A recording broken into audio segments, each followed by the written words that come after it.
Yeah, Eddie will still be out. Sam, we're still working through.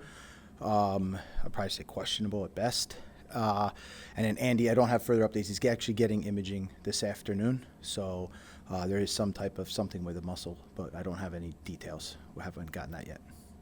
You're about a third of the way through the schedule on the MLS side. Have you seen the confidence in the team continue to grow as you work through the season?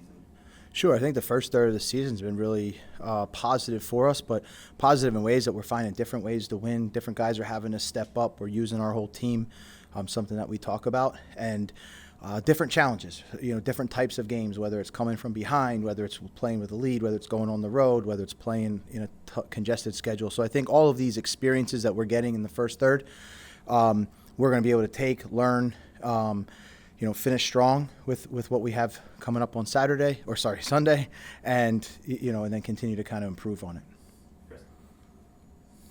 How crucial has Schwake's play been to you guys' success this year?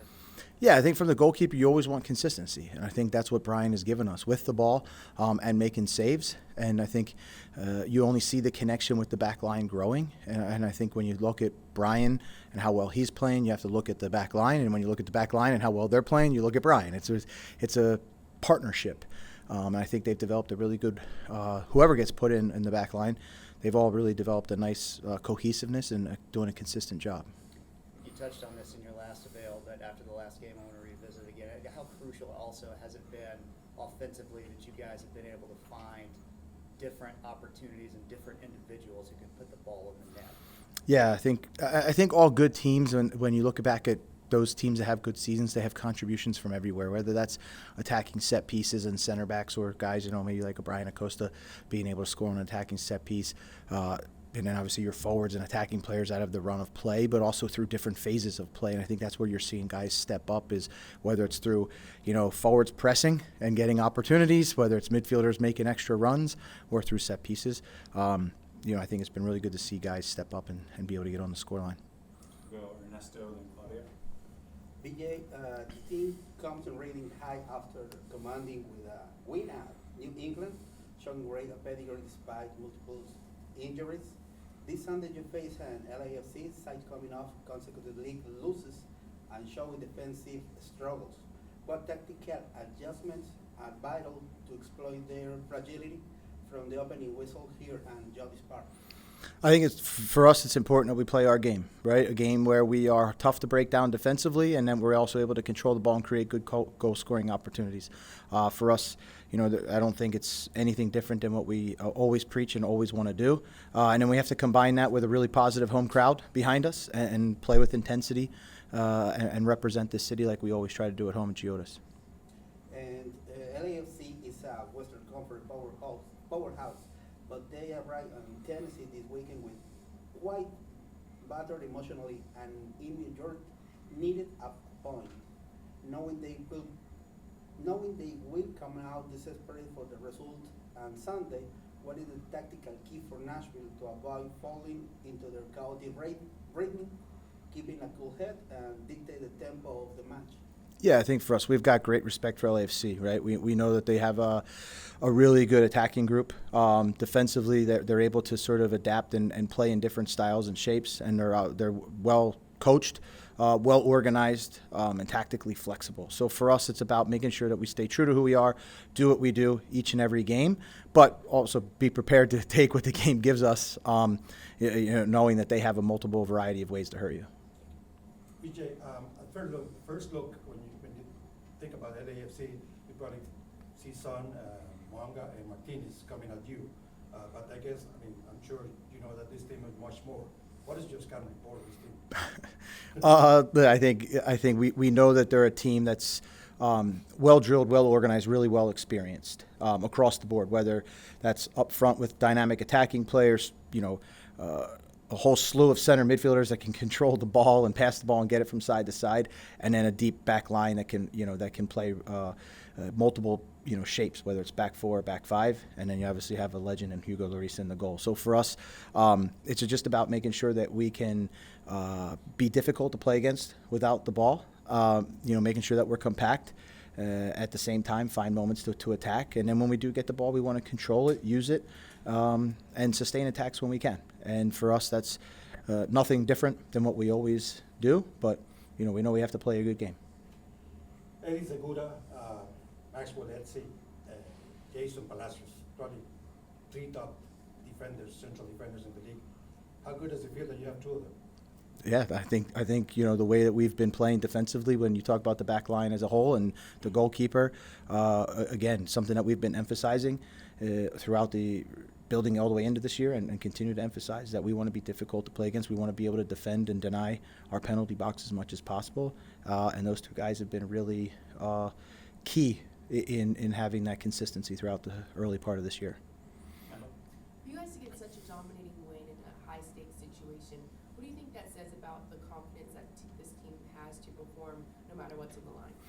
Yeah, I think the experiences through the season have given us that, and I think that's been a real privilege to have the opportunity to play in high-stakes games against really good opponents. Sunday's no different, right? Another really good team, a CONCACAF Champions Cup semifinal team, a team that's been really good in this league.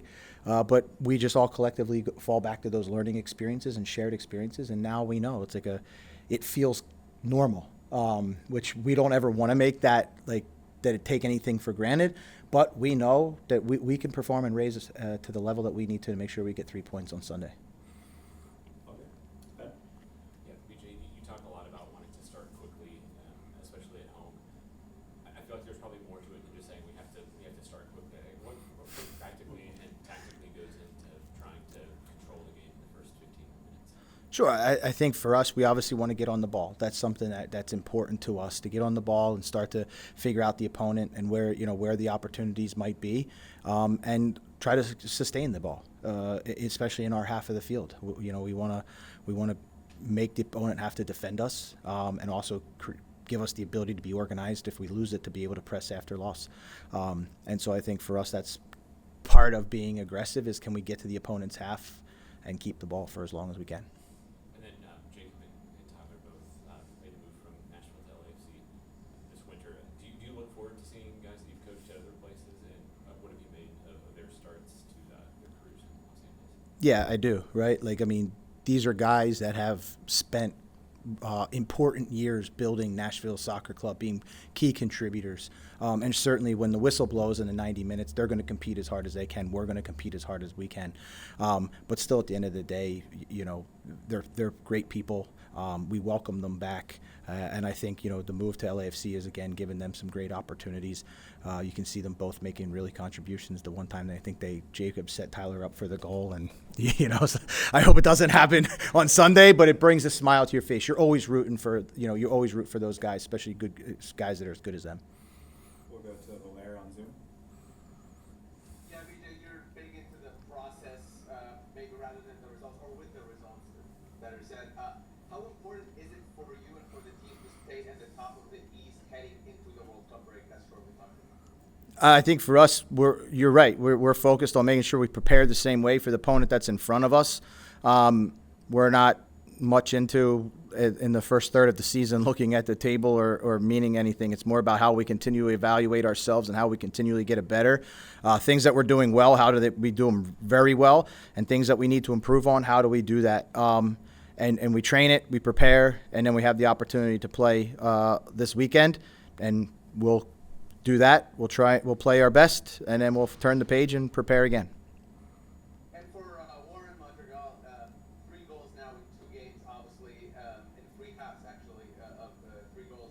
But what happened? I guess what changed in his game, or did anything change in his game between the first 2 games that he was playing instead of Sam to now, or is it just as simple as he was unlucky then and got lucky now?